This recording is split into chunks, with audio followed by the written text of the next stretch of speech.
걸프 전쟁이 시작되자 미국을 중심으로 한 다국적군은 39일 동안 이라크군에 대한 공중폭격을 실시합니다. 그 중에서 다국적군의 핵심 목표는 이라크군의 공화국 수비대였는데, 이들은 이라크군 중에서도 가장 강력한 전력을 갖추고 있는 부대였습니다. 하지만 전쟁 후 각종 정보를 통합해본 바 이 당시의 공중폭격은 공화국 수비대에게 그리 큰 피해를 주지 못한 것으로 판명되었는데, 공화국 수비대의 3개 사단이 보유한 전차 1000여 대 중 다국적군의 공중폭격으로 파괴된 전차는 166대에 불과했습니다. 그 이유는 이라크군이 기갑전력을 사막의 엄폐호에 잘 숨겨놓았기 때문에 미군 폭탄이 기갑 차량을 직격하지 않는 한 직접적인 피해를 입히기 어려웠던 것입니다. 그리고 이라크군은 가짜 기갑 차량을 여러 대 만들고 여기에 불을 질러 마치 다국적군의 공중폭격이 성공한 것처럼 연출하기도 했습니다. 미군은 이라크군의 기갑 전력을 실질적으로 파괴하기 위해 대규모 기갑 부대를 편성하여 투입시키기로 합니다. 이라크군도 미군의 공격에 대한 대비를 시작합니다. 그들은 미군이 사우디아라비아에서 쿠웨이트 방향 그리고 동쪽의 해안선으로 공격해올 것이라 판단하고 그곳에 방어전을 위한 전력을 투입합니다. 이라크군이 다국적군을 막기 위해 배치한 병력은 총 43개 사단으로 여기에는 전차 4,500대, 야포 3,200대, 탄약 37만 톤을 장비하고 있었고 병력은 57만 명입니다. 이라크군의 전략은 미군의 사상자를 최대한 많이 발생하게 하는 것이었습니다. 그렇게 해서 미국 내의 반전 여론을 일으키고 결국은 베트남 전쟁처럼 미군이 스스로 물러나게 하는 것입니다. 하지만 미군의 전쟁 계획은 이라크군의 예상과 달랐습니다. 미국은 쿠웨이트로의 진입은 다국적군 소속의 아랍합동군에게 맡기고 미군의 주력 부대는 서쪽의 사막지대를 통과하여 쿠웨이트의 측방으로 진입해 들어가는 것이었습니다. 이러한 미군의 전략을 이라크군은 예상하지 못했습니다. 서쪽 사막 지역은 길도 제대로 없고 특별한 지형지물이 없는 평지이기 때문에 이라크군 스스로도 그곳에서 길을 잃는 경우가 있어 미군이 그쪽으로 들어올 것이라고는 생각하지 못했습니다. 하지만 미군에게는 나름 믿는 구석이 있었는데 그것은 바로 GPS입니다. 걸프 전쟁은 GPS가 사용된 최초의 전쟁이었습니다. 다국적군의 부대 배치를 살펴보면 우측에 아랍합동군과 미 해병대를 두어 사우디아라비아에서 쿠웨이트로 진격하게 하고 왼쪽에는 18공정군단을 두어 이라크군의 병참선과 철수로를 차단하는 역할을 맡겼습니다.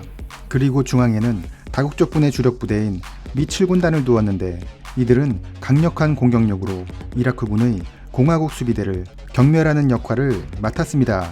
7군단은 원래 유럽의 독일에 주둔하고 있었는데 이라크가 쿠웨이트를 침공했다는 소식이 전해지자 부시 대통령의 지시로 즉시 훈련에 도입하여 걸프 전쟁에 투입될 시점에는 장교와 병사들의 전투력이 정점에 달해 있었습니다. 7군단의 편성을 살펴보면 1기갑사단, 3기갑사단, 1기병사단, 1기계화 보병사단, 영국 1기갑사단, 제2기갑기병연대로 이루어져 있으며 지원 부대로는 군단포병, 11항공여단, 패트리어트 방공포병단이 있으며 그 밖에 공병여단, 통신여단, 헌병여단, 정보여단, 제2지원단이 있었습니다. 이 중 헌병여단은 전방의 교통통제와 포로 처리를 주로 담당했는데 지상전이 이루어지는 4일간 그들이 처리한 이라크군의 포로는 22,000명에 달했습니다. 제2지원단의 가장 큰 역할은 7군단에 대한 연료 공급입니다. 걸프 전쟁을 위해 26,000명으로 증원된 이 지원단은 5만 대에 달하는 7군단의 차량에 연료를 공급해야 했으며 이를 위해 유조차 576대, 대형 트럭 1180대를 준비했습니다. 이렇게 구성된 7군단은 전차를 포함한 각종 차량이 5만 9천 대였으며 이 엄청난 규모의 군단이 전개하기 위해 필요한 공간은 폭 150km, 종심 175km에 달했습니다. 이번에는 7군단에 소속된 5개 사단 중의 하나인 1기갑사단의 편성에 대해 알아보겠습니다. 1기갑사단은 3개의 전투여단과 포병여단, 각종 지원 부대로 이루어지며 M1A1 전차 360대, 브래들리 장갑차 280대, 자주포 110대, MLRS 다연장 로켓 36대, 그리고 아파치 등 각종 헬기 129대로 구성되며 총 병력 22,000명, 차량은 9,000대입니다. 기동 시 기갑사단의 최선두에는 기계화 보병 위주의 1여단이 배치되고 좌우측 방에는 전차 위주의 2여단과 3여단이 배치됩니다. 그리고 중앙에는 포병여단을 두어 전투여단을 언제라도 지원할 수 있도록 했고 후방에는 공병여단과 방공여단이 뒤따랐습니다. 이렇게 기갑사단이 기동 중 적 부대와 조우하게 되면 거리에 따라 공격수단이 달라지는데 50km 이상은 공군기와 전술탄도미사일 에이테킴스, 25km에서는 포병여단의 자주포와 MLRS 다연장 로켓, 3km에서는 A10 공격기와 아파치 공격 헬기, 각 포병대대가 사격을 하며 3km 이내로 적이 접근해오면 기동여단의 전차와 보병 전투차가 직접 조준으로 섬멸하는 방식입니다. 각 기동여단도 사단과 동일한 구성으로 이루어지는데 선두에 기계화 보병대대, 좌우측에 전차대대, 중앙에 포병대대, 그리고 후미에 공병대대, 방공대대가 후속하게 됩니다. 7군단은 좌측에서부터 1기갑사단, 상기갑사단, 1기계화 보병사단, 영국 1기갑사단, 1기병사단 순으로 배치되었고 1기갑사단과 상기갑사단 전방에는 2기갑기병연대를 두었습니다. 이 기갑기병연대는 기갑사단의 3분의 1 전력으로 7군단의 선두에서 이라크군의 방어선을 제거하고 돌파하는 임무를 맡고 있으며 적의 주력부대가 포착되면 후방의 1기갑사단과 상기갑사단에게 공격권을 넘겨주도록 되어 있었습니다.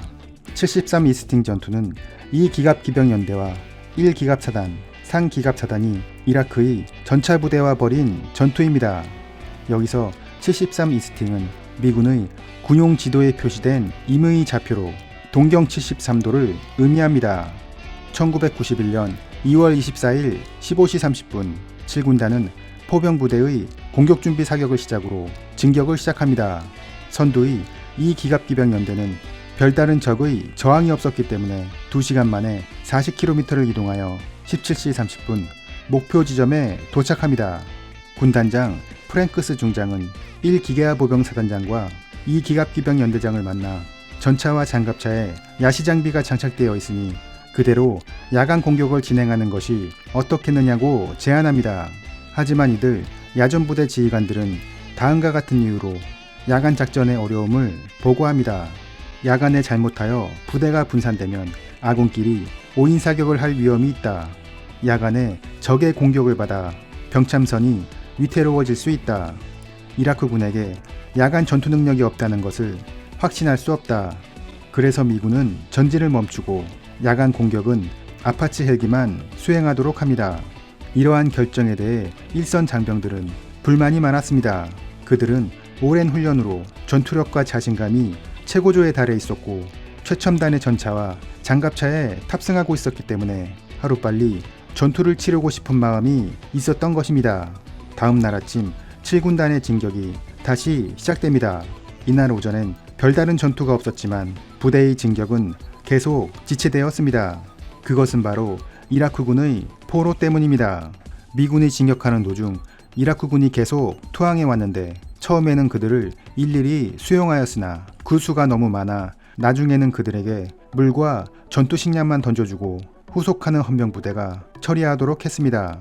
2월 25일 14시 이 기갑기병연대의 지중대가 이라크군과 소규모 전투를 벌이게 됩니다. 하지만 그들은 장갑차로 이루어진 부대였기 때문에 미군의 상대가 되지 못했습니다. 지중대는 포로로 잡힌 적을 신문한 결과 그들이 이라크군의 최정예 부대인 타와카르나 기계화 사단의 정찰 부대인 것을 알게 됩니다. 이렇게 73 이스팅 전투가 임박해오기 시작합니다.